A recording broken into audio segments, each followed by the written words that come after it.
Assalamu alaikum warahmatullahi wabarakatuh. Yawa barkamu da haka barkamu sai kasancewa tare ni a cikin wannan chata mai suna Sirran Banki TV. Kamar yadda kuka sani da sunan Shaukaji, darasin a yau zan nuna muku da za ku samu rancen kuɗi a account ɗinku na Facebook ta cikin wayar ku ba tare da kun zo banki ba. Idan ba manta ba a bidiyo mu na gabata na muku bayanin da za ku samu rancen kuɗi ta cikin application ɗin wayar ku na Facebook Mobile na account ɗinku na Facebook a wayar ku ba tare da kun zo banki ba. Insha Allah a cikin wannan lesson namu hata da mai karamar waya wanda bai da application na Facebook Mobile zai yi amfani da wannan dama na ganin cewa ya samu rancen kuɗi da account ɗin shi na Facebook ta cikin wurin shi ba tare da zo banki ba. Amma kafin mu shiga cikin wannan bidiyon namu, idan ya kasance yau ne farkon zuwan ka wannan chata, muna roƙon ka kai hakuri ka tuna mana da subscribe kana karna mana kan sarwa domin samun sabbin shirye-shiryen mu da mu daura. Mun gode. Da farko dai idan bukata haka ta same ka, ana bukata ka tanadi line da ake ganin Allah da shi da account ɗinka na Facebook a daidai wani lokaci kamar haka. Kana ta line sai ka shiga gidan kira kamar haka.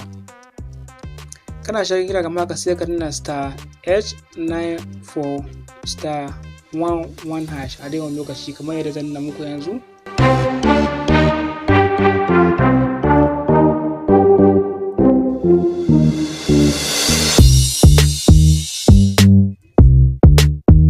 Wannan ko shine za ka yi amfani da shi na ganin cewa ka samu rancen kuɗi da account ɗinka wato na Facebook ta cikin wayarka ba tare da ka zo banki ba. A yawan lokaci idan ka danna wannan kuɗin sai ka kira wannan naka da kake na Allah shi da account ɗinka wato na Facebook a lokaci misali kamar haka Samu.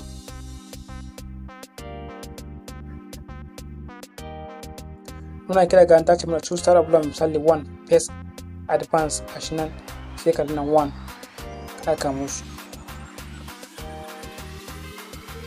Kana ka ta tuna no eligible account founded.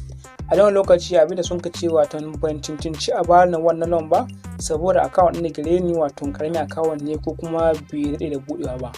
Amma kai da account ɗinka kake amfani da shi a koda yaushe kuma ya daɗe da buɗewa ko kuma dai kana amfani da shi ka buɗe account lafiya low safe, insha Allah idan ka gwada wannan za ta nuna maka iya adadin kuɗin da ta baka ko kuma kai za ka sa iya adadin kuɗin da za ta kake son karanta, ba za ta maka cewa not eligible account ba.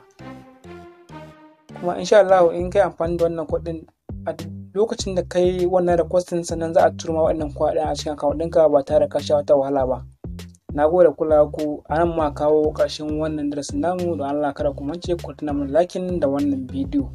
Wannan liking ko da kuke da muna shi ke kara mana ƙarfin gwiwa na ganin cewa mun kawo muku sababbin shirye-shiryenmu a kan lokaci. Na gode daga naku Shaukaji ke muku fara alkhairi.